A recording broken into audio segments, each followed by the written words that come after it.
Baik, bismillahirrahmanirrahim. Assalamualaikum warahmatullahi wabarakatuh. Alhamdulillah, puji dan syukur senantiasa kita panjatkan kepada Allah Subhanahu wa Ta'ala. Begitupun juga salat dan salam senantiasa semoga kita selalu curah dan limpahkan kepada baginda Nabi besar Muhammad sallallahu alaihi wasallam. Kita bersyukur kita menjadi umatnya Nabi Muhammad, kita menjadi umat daripada Nabi yang terakhir.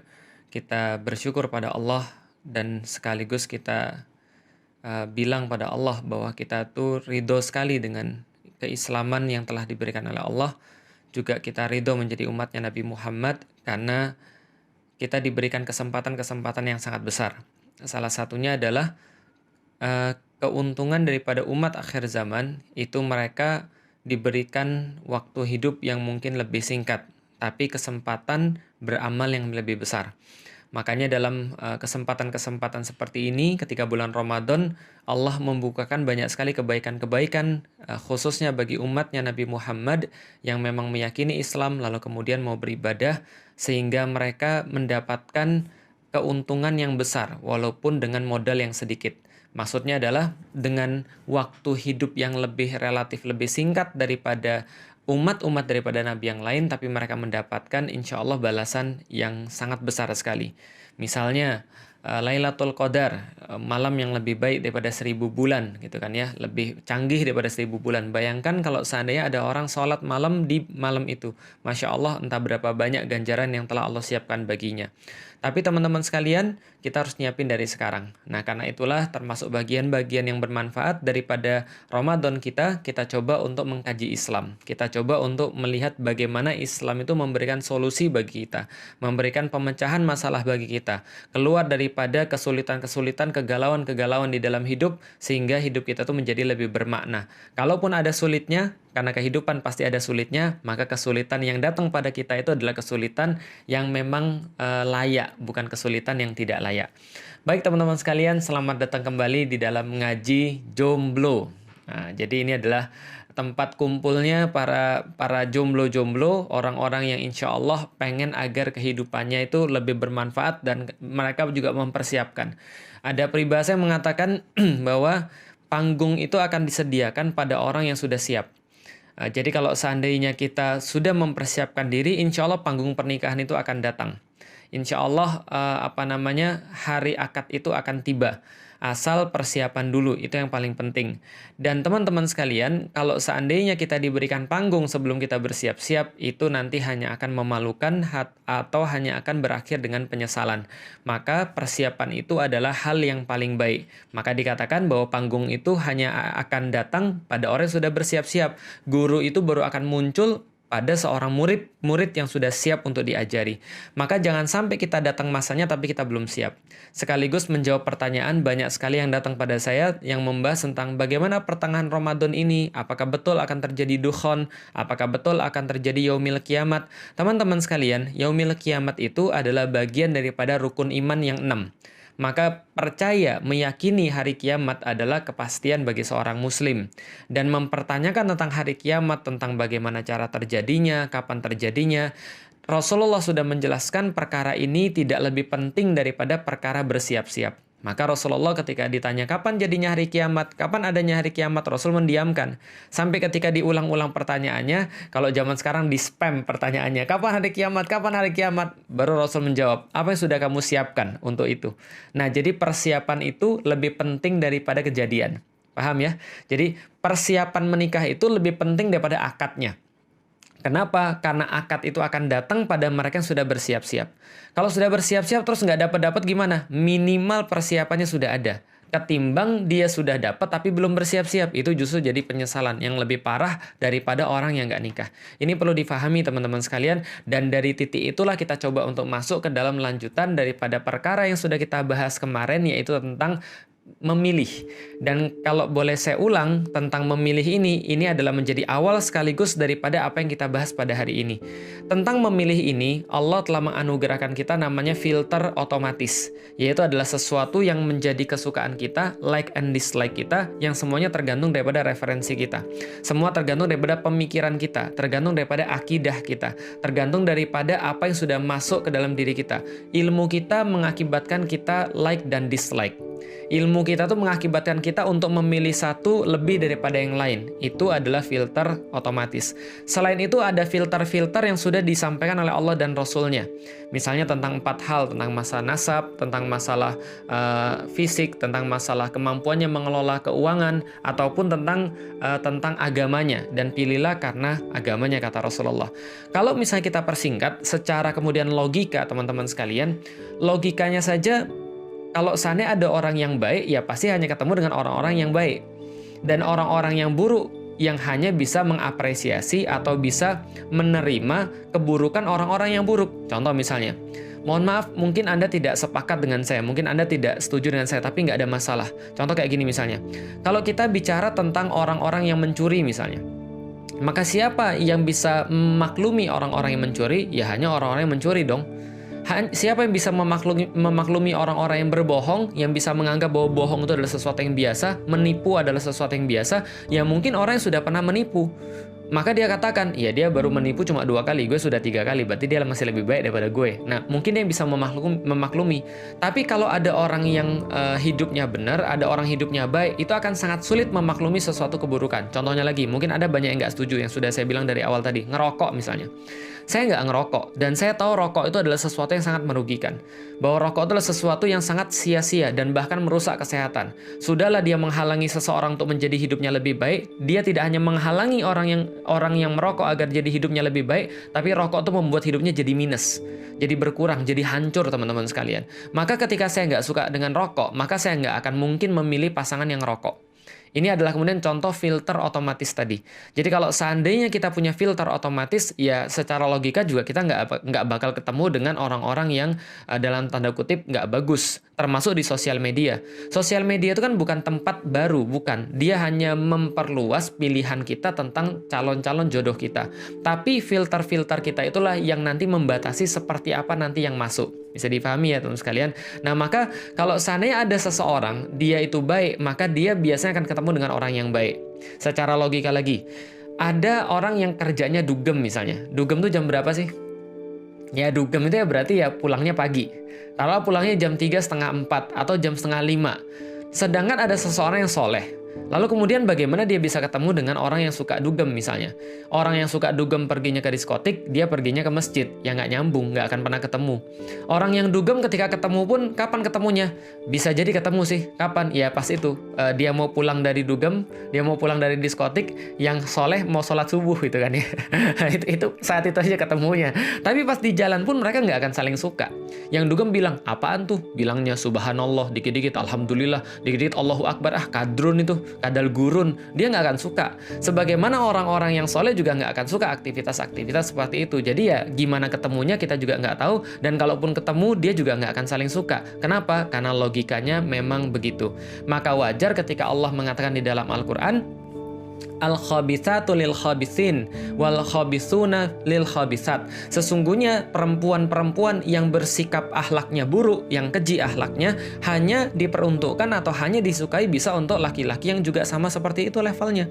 Dan laki-laki yang bersifat keji, kata-katanya kotor, dia kemudian nggak bisa menahan daripada perbuatan-perbuatan yang mungkar, kata-katanya nggak enak, selalu terucap dengan sumpah serapah, cela, nista, dan segala macamnya, hanya bisa dipasangkan dengan perempuan-perempuan yang juga seperti itu, karena mereka saling memaklumi. Lalu Allah katakan sebaliknya, wat-thayyibatu lit-thayyibin wat-thayyibuna lit-thayyibat. Sesungguhnya perempuan-perempuan yang thayyib, yang mereka baik perangainya, yang mereka lembut tutur katanya, yang mereka pintar untuk bersikap di depan orang, maka mereka juga akan diperuntukkan dan disukai oleh orang-orang yang sama.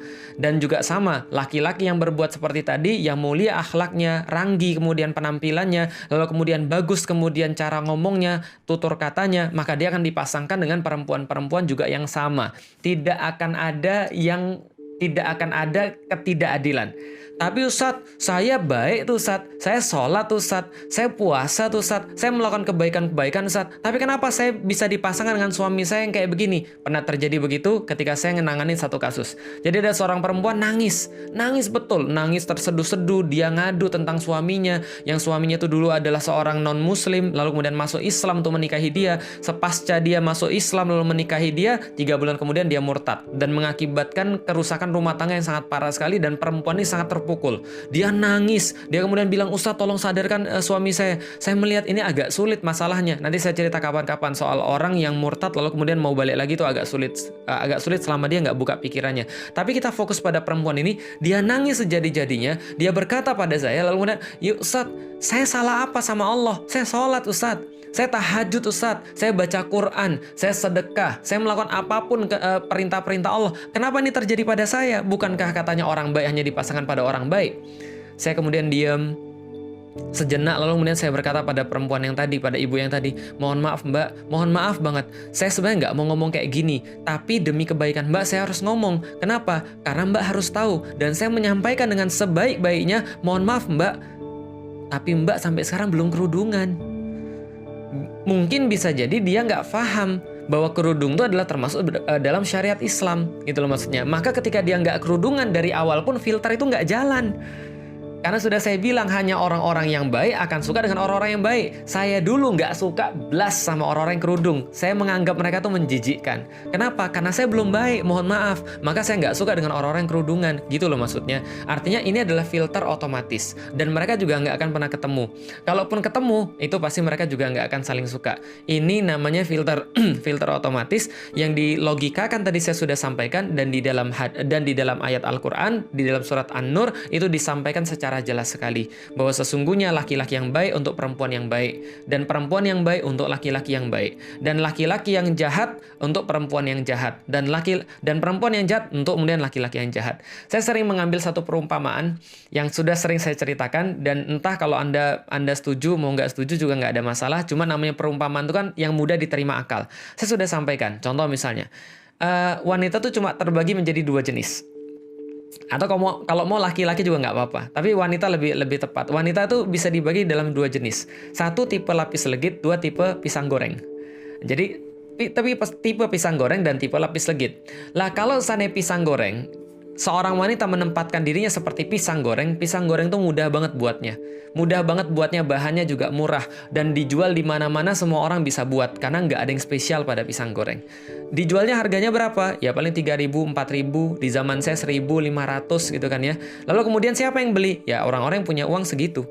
Karena dia jualnya dengan harga segitu. Di mana kemudian belinya? Di pinggir jalan, di nampan, ditebar begitu saja. Dan yang dia milih dengan cara apa? Dia milih yang paling anget dong. Dia milih yang lembut dong. Caranya gimana? Dipegang-pegang. Setelah dipegang-pegang, cari yang anget, cari yang lembut, belinya pegang-pegang 10, belinya 1. Itu yang terjadi pada pisang goreng. Yang belinya pun juga orang-orang biasa. Ini cuma contoh, tidak berarti mendiskreditkan orang-orang yang suka pisang goreng. Karena saya juga suka. Tapi ini cuma contoh aja. Anda silakan bayangkan. Tipe yang kedua adalah tipe lapis legit. Buatnya susah setengah mati. Saya pernah nemenin ibu saya buat lapis legit berkali-kali karena ibu saya suka masak. Buatnya tuh selapis demi selapis. Buat adonannya juga setengah mati. Adonannya aja bahannya mahal luar biasa. Ketika kemudian sudah diadon, lalu kemudian parah banget, payah banget, lalu kemudian dikasih selapis demi selapis, dipanggang itu selapis, keluar lagi dari oven, selapis lagi, keluar lagi dari oven, selapis lagi, panasnya minta ampun. Dan buatnya susah, tapi karena itulah harganya mahal. Bisa 400.000, 500.000, bahkan 1 juta per loyang. Lalu kemudian dijualnya bukan di tempat-tempat yang biasa, dijualnya di swalayan, dijualnya kemudian di tempat-tempat yang layak, yang beli juga orang-orang yang punya duit segitu. Yang jelas yang punya duit lebih banyak daripada yang beli pisang goreng gitu kan ya. Lalu kemudian milihnya tidak perlu pakai pegang-pegang, nggak perlu kemudian pakai sentuh-sentuh. Kenapa? Karena semuanya itu sudah dijamin pabriknya pasti bagus. Lalu setelah diambil, lalu kemudian dibawa ke kasir, dibayar, dibawa ke rumah, dibuka, dipotong, baru dimakan. Diperlakukan dengan terhormat. Ini adalah dua tipe. Artinya apa? Bagaimana Anda mempersiapkan diri Anda, begitulah nanti akan Anda dapat siapa yang memilih Anda. Artinya persiapan itu sekali lagi lebih penting daripada kejadiannya. Nah, itu yang menjadi dasar pembahasan kita bagi kemudian yang ke depan tentang masalah khitbah. Sebelum saya bahas tentang khitbah, saya mau mencet lagi karena ini sudah mau habis. Sebentar ya. Iya, alhamdulillah ngisi sendiri, ngerekam sendiri, live sendiri, mencet sendiri gitu kan ya, pahala dapat sendiri. Oh enggak, insya Allah kalau kebaikannya untuk semuanya. Oke, kita lanjut lagi teman-teman sekalian. Nah, itulah yang menjadi dasar bagi kita untuk membahas tentang masalah khitbah. Nah, jadi teman-teman sekalian, sekarang teman-teman sudah dapat sedikit glimpse, sedikit kilasan seperti apa sih kemudian ketika kita sudah melakukan semua proses dari awal itu, kita diselamatkan daripada banyak hal yang nanti akan menyusahkan hidup kita. Kita nggak akan disusahkan lagi oleh hal-hal yang tidak terduga. Fungsi perencanaan itu kan untuk meminimalisir hal-hal yang tidak terduga, kan itu kan ya. Lah kalau seandainya Anda tidak merencanakan, Anda akan banyak kejutan. Tugas kita meminimalisir sebesar mungkin kejutan-kejutan jelek di dalam hidup kita dan memperbesar kejutan-kejutan yang baik yang dari Allah ketika kita taat dengan Allah Subhanahu wa taala. Oke, lanjut. Taruhlah saya sudah melakukan semuanya yang sudah kita bahas kemarin, maka ketika saya sudah suka dengan istri saya, lalu kemudian saya sudah suka dengan calon istri saya sudah menentukan pilihan berdasarkan filter otomatis dan filter yang telah diberikan oleh Allah itu, maka langkah berikutnya adalah saya ingin berproses secara baik juga dong. Kenapa? Karena pernikahan adalah proses, maka mempersiapkan pernikahan yang benar itu juga adalah ibadah kepada kaum muslimin. Itu sudah jelas sekali. Maka bagaimana cara pengaturannya? Itulah di dalam Islam ada yang namanya khitbah. Apa itu khitbah? Khitbah adalah sebuah cara untuk meminta seseorang calon pasangan kita untuk menjadi pasangan hidup kita, bukan pacaran ya, untuk menjadi pasangan hidup kita, lalu kemudian dengan syarat-syarat tertentu. Jadi gampangnya gini, kita minta calon pasangan, entah laki-laki pada perempuan atau perempuan pada laki-laki, kita minta dia untuk jadi pasangan hidup kita, itu namanya khitbah. Diterima atau tidak, itu nanti. Tapi proses mintanya namanya khitbah, bukan pacaran. Dan jangan jadikan modus pacaran syariah. Nah, bicara tentang pacaran, dari kemarin ini saya bahas. Ini promosi, Ustaz? Bukan, ini iklan gitu kan ya. Ini buku udah putusin aja. Teman-teman boleh baca di sini supaya untuk lebih jelas apa yang sudah saya bahas kemarin. Oke, khitbah itu adalah minta seseorang untuk jadi pasangan hidup kita. Bagaimana cara kita melakukan khitbah ini? Oke, coba lihat. Kemana ada yang banyak nanya pada saya, Saat, gimana cara kita menentukan yang mana yang mau dikhitbah? Bagaimana kita menentukan laki-laki ini baik atau tidak? Jangan-jangan kita sangka baik, ternyata tidak. Kelihatannya soleh, padahal tidak. Ada tuh, Ustaz, ada orang-orang yang parah banget tuh, Ustaz. Dia kelihatannya baik, dia lulusan pesantren, dia baca Al-Quran, dia kemudian sholatnya nggak pernah telat, dia selalu sholat di masjid, tapi kasar banget, Ustaz, pada istrinya. Di dalam rumah tangganya, ini fakta loh, Ustaz. Saya bilang, iya. Makanya kita harus bisa membedakan yang mana yang kelihatan soleh dan yang mana yang soleh. Yang soleh, jangankan antum tanya pada siapapun, antum nanya pada saya aja, Ustadz kalau gitu soleh atau tidak? Saya bilang tidak tahu, karena saya bisa mengatakan saya dalam proses ke situ, tapi saya nggak bisa mengatakan bahwa saya soleh. Seorang yang beriman tidak akan pernah menjawab saya beriman ketika ditanya kamu beriman atau tidak. Dia cuma bisa berkata, mudah-mudahan saya termasuk orang-orang yang beriman. Saya berharap saya termasuk orang-orang yang beriman. Tapi kalau beriman atau tidak, saya nggak berani mengklaim bahwa saya sudah beriman. Karena kalau saya sudah berani mengklaim saya sudah beriman, saya khawatir nanti saya berhenti untuk berbuat baik, berhenti untuk berkembang. Nah, maka kalau kita katakan, kalau gitu bagaimana caranya? Sekali lagi, kita nggak bisa memastikan. Nggak ada satupun orang yang bisa memastikan pasangan. Nggak ada satupun orang yang bisa memastikan orang itu baik atau tidak. Karena hanya Allah yang memahami, karena Allah yang tahu. Tapi kita bisa meminimalisir kejutan-kejutan untuk dapat pasangan yang tidak baik. Nah, maka untuk khitbah itulah perlu adanya peran guru. Di sini dari kemarin kita bahas peran guru di dalam pernikahan. Apa peran guru untuk mengkhitbah seseorang? Jadi gini ceritanya. Nih, saya cerita dulu ya. Zaman dulu ada cerita antara sahabat Ansor dan sahabat Muhajirin. Salman Al-Farisi itu adalah sahabat Muhajirin. Ketika dia pergi ke Madinah, maka dia dipersaudarakan dengan sahabat Ansor, namanya Abu Darda. Nah, Abu Darda ini adalah orang yang sangat ngerti di kampungnya, orang yang sangat luar biasa. Orang yang sangat keren lah di kampungnya. Dan dia lebih senior daripada Salman Al-Farisi. Dan ketika kemudian dipersaudarakan, Salman ini ketika pergi ke Madinah, maka dia ketika sudah cukup lama di Madinah, maka dia melihat ada seorang perempuan yang dia sukai. Asik. Jadi bukan berarti nggak boleh ya. Jadi ngelihat cewek lalu kemudian demen itu nggak ada masalah. Cuma apa yang Anda lakukan setelah demen itu yang menjadi masalah. Kalau misalnya Anda ngajak dia pacaran, nah itu masalah. Tapi Salman nggak ngajak dia pacaran. Salman bilang kepada kemudian Abu Darda, saudaraku, oh iya gimana? Saya tuh ada suka dengan seorang cewek loh. Oh gitu ya? Oh iya. Terus gimana? Saya berniat untuk menikahi dia. maka saya sudah menyiapkan cincin nikah sebagai mahar untuk menikahi dia. Saya tolong diantar dong Abu Darda. Saya tolong diantar pergi ke tempatnya dia, supaya nanti ada yang menjamin tentang saya. Jadi gini ceritanya, kita nggak bisa tahu tentang diri kita, dan kita agak naif kalau mengatakan agak GR lah kalau mengatakan bahwa saya tuh mukmin loh, saya ini keren loh, saya ini beriman loh, dan saya soleh loh. Itu agak aneh aja. Tapi orang lain bisa kemudian untuk mengatakan tentang kita, dan biasanya mereka lebih jujur kalau tidak disogok gitu kan. Jadi ya dia biasanya lebih jujur. Maka tugas guru adalah menyampaikan apa yang terjadi pada muridnya, atau tugas teman adalah, atau tugas orang tua adalah menyampaikan sejujur-jujurnya agar itu menjadi pertimbangan bagi orang yang dilamar. Nah, dalam kasus ini karena Salman Al-Farisi paham banget bahwa dia tidak ngerti tentang adat, dia tidak tahu tentang bagaimana budaya setempat, dia tidak tahu bagaimana cara untuk menjelaskan dan menjamin dirinya sendiri, maka dia bawa Abu Darda untuk pergi ke tempat akhwat yang tadi untuk kemudian melamar akhwat ini untuk menikah dengan dia, dan dia sudah siapin maharnya.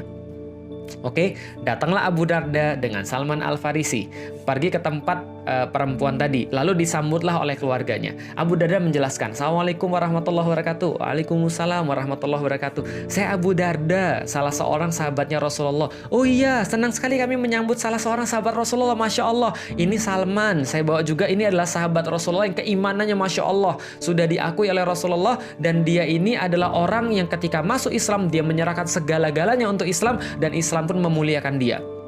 Oh iya, keren banget, Masya Allah. Lalu kemudian Abu Darda bilang, mohon maaf, dan ibu dan bapak kan sudah tahu, saya kan juga penduduk kampung yang sama. Jadi saya sama-sama penduduk Madinah nih. Nah, kita kan sudah sama-sama saling kenal nih. Nah, tujuan saya datang kemari, mohon maaf, saya tuh pengen untuk melamarkan anak ibu buat sahabat saya, Salman Al-Farisi. Dan insya Allah, sepengetahuan saya, Salman ini begini.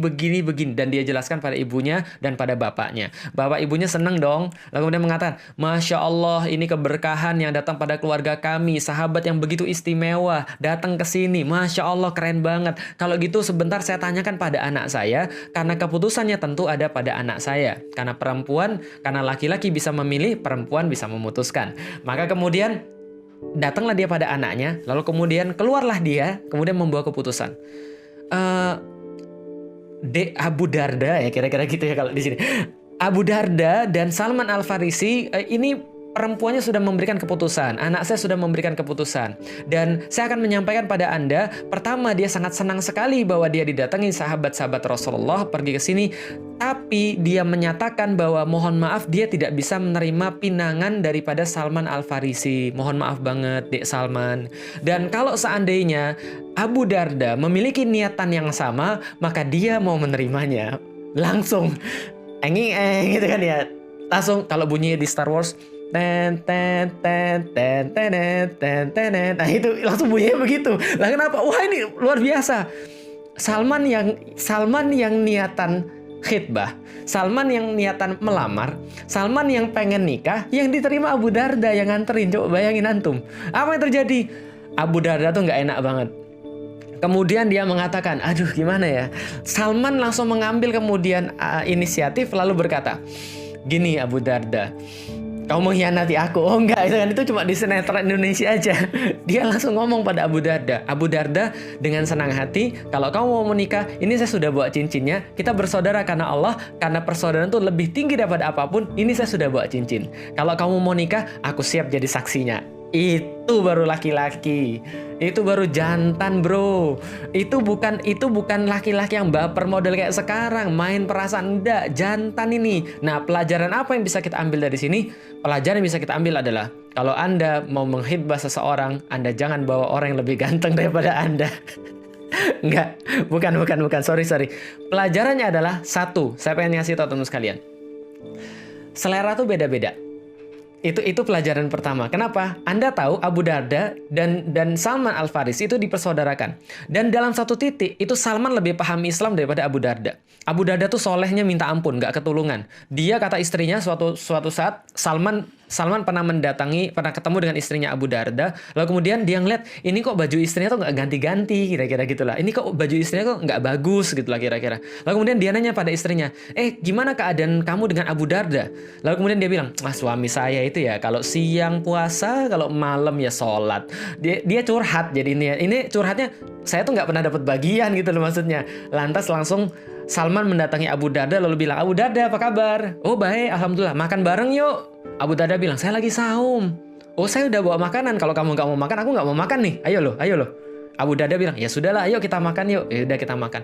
Malamnya Salman kemudian bermalam bersama Abu Darda. Abu Darda pas sudah selesai Isya, pas kemudian mau malam langsung mau sholat. Abu Darda pas mau sholat, Salman bilang, Abu Darda tidur aja dulu. Yuk tidur yuk bareng yuk, tidur aja dulu. Loh saya mau sholat. Enggak tidur aja dulu. Terus dia mau bangun lagi, mau sholat lagi. Salman bilang tidur aja dulu. Lalu kemudian pas mau sudah lewat tengah malam, mau menjelang subuh, baru kemudian Salman bilang, yuk Abu Darda kita sholat malam.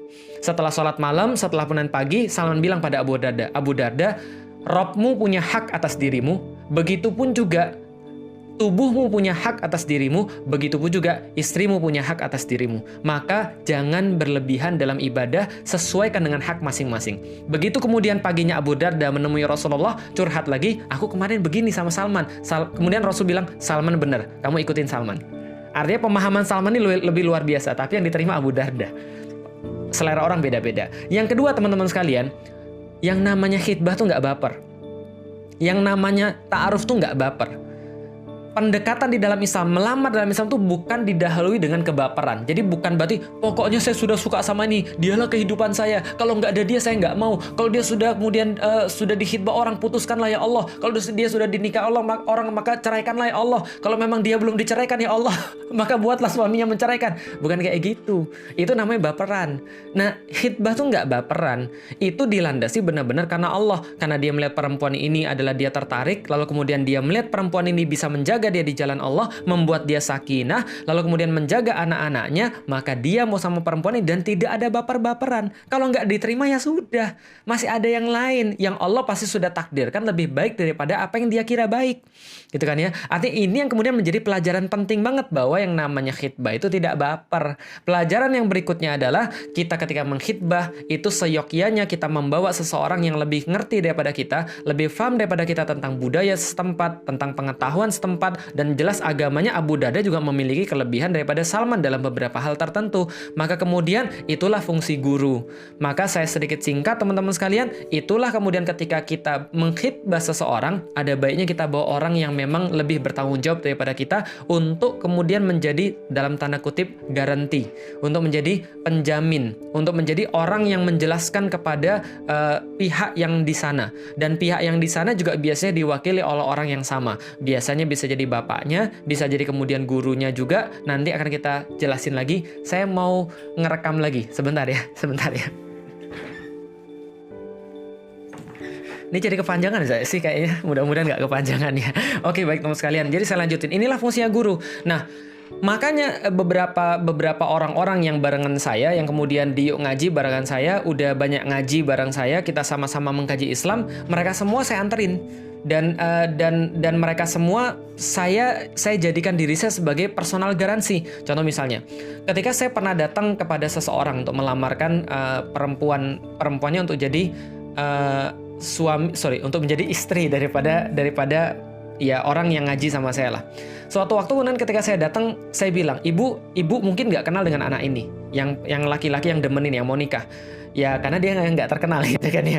Ibu mungkin nggak kenal sama anak ini, dan mungkin anak ibu pun nggak kenal sama anak ini. Kenapa? Karena mereka berdua nggak pernah pacaran, mereka berdua nggak pernah kenalan, dan mereka cuma mau menikah karena Allah dengan cara yang syar'i. Ibu mungkin nggak kenal keduanya, tapi kalau ibu kenal saya, maka saya menyampaikan pada ibu bahwa orang yang saya bawa ini insya Allah akan bertanggung jawab kepada anak ibu lahir dan batin insya Allah. Dan insya Allah anak ini tidak akan membiarkan anak ibu kelaparan. Bahkan kalau dia harus nyuci mobil untuk kemudian ngasih makan anak ibu, dia akan lakukan. Dan dia nggak akan pernah melakukan hal-hal yang di luar syariat kepada anak ibu insya Allah. Karena orang ini sudah 2 tahun bareng saya. Nah, inilah namanya track record, teman-teman sekalian. Jadi kalau mau tahu perempuan atau laki-laki itu baik atau tidak, jangan lihat pada saat tertentu, jangan lihat momentum. Kita lihat dia sholat subuh, tiba-tiba, ini kayaknya soleh ini. Kita lihat dia kemudian pakai kerudung dan sudah kemudian melakukan hal-hal yang kelihatannya islami. Kayaknya ini soleha ini. Belum tentu. Kenapa? Karena zaman sekarang pencitraan tuh mudah sekali. Apalagi di zaman media sosial, di zaman kayak begini. Maka yang tahu tentang yang namanya orang itu siapa? Track recordnya. Maka Umar berkata, kamu tidak mengenal seseorang sebelum kamu tahu track recordnya. Di mana kamu tahu track recordnya ini? Umar mengatakan, satu, orang tuh track recordnya akan muncul ketika integritasnya, track recordnya akan muncul ketika dia dalam kondisi yang sulit. Maka lihat orang dalam kondisi sulit, bagaimana cara dia meresponsnya. Contohnya misalnya dalam safar, misalnya itu adalah kondisi sulit, dalam safar, dalam kondisi-kondisi terjepit dan segala macamnya. Itu adalah kemudian kondisi yang menunjukkan track record dan itu terus-menerus, bukan cuma satu momentum. Bagaimana cara dia menangani kesulitan dan musibah atau masalah? Ini yang pertama, cara sulit dalam safar. Dalam safar itu orang terbuka kemudian bagaimana sifatnya. Maka coba lihat track recordnya. Siapa yang paling tahu dia? Gurunya yang sudah pernah safar bersama dia misalnya. Yang sudah bertahun-tahun sama dia. Yang tahu bagaimana sifatnya. Yang dia nggak bisa bohongin ketika keluar sifat itu secara tidak sengaja. Yang kedua, kata Umar, ketika engkau berdagang dengannya. Itu track record yang perlu engkau perhatikan. Dan ketika berdagang sama dia, muamalah sama dia, bagaimana keamanan dia, itu ketahuan. Dan gurunya sudah tinggal bertahun-tahun sama dia. Apalagi berikutnya? Yang berikutnya adalah ketika engkau masuk ke rumahnya atau bermalam di rumahnya, maka engkau baru mengenal seseorang itu. Nah, siapa yang tahu tentang semua itu? Ya gurunya, ya orang yang sudah bersamanya lama, yang bisa menjadi personal garansi. Maka para sahabat itu, kata-kata sahabat itu tidak sembarangan. Siapa sahabat? Para ulama mengatakan yang sudah pernah setahun bersama Nabi, sehingga Nabi tahu bagaimana sifat-sifat dia sampai yang paling detailnya, dan yang pernah berperang bersama Nabi, sehingga sudah teruji keimanannya bersama Nabi Muhammad SAW. Itu cara untuk meminimalisir resiko untuk mendapatkan orang yang salah ketika antum mengkhidbah. Makanya itulah pentingnya ngaji. Itulah pentingnya mengkaji Islam secara sistematis. Makanya di Yuk Ngaji, by the way, iklan lagi. Kalau teman-teman mau mendapatkan baju Yuk Ngaji, silahkan cari di Yuk Ngaji merch. Cocok nggak saya jadi bintang iklan gitu kan ya? Itu makanya di Yuk Ngaji kita buat namanya ngaji intensif. Ngaji sistematis. Supaya apa? Supaya teman-teman mengkaji Islam secara komprehensif dari awal, sehingga bukan hanya filternya yang kemudian dapat, filter otomatisnya dapat, bukan hanya komprehensifnya pemahaman ini dapat, tapi teman-teman juga dapat seorang guru, seorang mentor, seorang kemudian yang bisa mendampingi teman-teman sekalian, yang bisa nemenin teman-teman sekalian, dan dia bisa kemudian untuk menjadi personal garanti ketika teman-teman mau nikah, sebagaimana Abu Darda dan Salman Al-Farisi. Nah, ketika kemudian kelanjutannya gimana? Ketika saya ngomong begitu, lantas kemudian ibunya bilang, oh iya, kalau gitu saya percaya dengan Ustadz Felix. Saya tanyain sama anaknya dulu ya. Terus setelah itu ibunya keluar, lalu bilang, mohon maaf, ini anaknya maunya sama Ustadz Felix. Oh enggak, itu cerita Abu Darda. Enggak, akhirnya mereka menikah, alhamdulillah, dan sampai sekarang alhamdulillah mereka hidup baik-baik saja. Kalau cekcok ya pasti ada lah. Makanya banyak orang bilang, Ustadz adain dong kajian kayak gini, tapi untuk rumah tangga yang sudah menikah. Nanti, ini untuk yang jomblo dulu, karena yang jomblo lebih perlu pertolongan, insya Allah. Jadi nanti insya Allah kita akan bahas juga tentang rumah tangga di lain waktu. Tapi yang jelas teman-teman sekalian, inilah namanya khitbah, menyampaikan kepada seseorang yang kita sukai untuk menjadi pasangan kita. Syaratnya apa khitbah itu, lalu kemudian bagaimana proses khitbah itu dan ta'aruf itu, insya Allah akan kita bahas dalam sesi berikutnya. Gitu ya teman sekalian, mohon maaf agak panjang pada hari ini, mudah-mudahan bermanfaat bagi teman-teman sekalian. Kalau yang tidak bisa mengikuti di pagi ini, ada nanti kita sudah rekam di situ. Banyak yang nanya, kenapa saya lihatnya ke sini? Saya lihatnya ke sini karena ini adalah live-nya. Saya lihatnya ke situ kalau seandainya saya mau lihat itu rekamannya jadi atau enggak. Sedangkan ini monitor saya, jelas ya. Nah, jadi itu kalau saya teman-teman nggak dapat sekarang, teman-teman boleh dapetin di YouTube. Dan kalau seandainya teman-teman sudah ngikutin dari awal sampai akhir, mudah-mudahan nggak ada pertanyaan kayak kemarin lagi. Karena kemarin masih ada yang nanya pada saya, Ustadz, bagaimana kalau ada seorang laki-laki menyukai saya, tapi dia bukan muslim Ustadz? Boleh nggak kira-kira saya menikah sama dia? Ini bukan pertanyaan yang harus ditanyain lagi, karena sudah jelas jawabannya. Dan ini harusnya tidak terjadi kalau kita sudah menjalani sebuah proses-proses yang dari awal.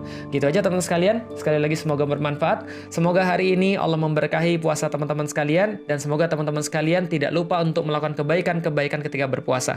Karena pas berpuasa bukan berarti teman-teman boleh terputus dari dunia luar. Perhatiin juga orang-orang luar. Kasih makan mereka kalau sanggup. Kalau nggak sanggup, bagi kebaikan pada mereka. Kalau nggak sanggup, doakan mereka. Atau kalau nggak sanggup, bagikan dakwah-dakwah pada mereka. Apapun yang kita bisa lakukan untuk bisa membumikan Al-Quran. Baik, makasih. Assalamualaikum warahmatullahi wabarakatuh.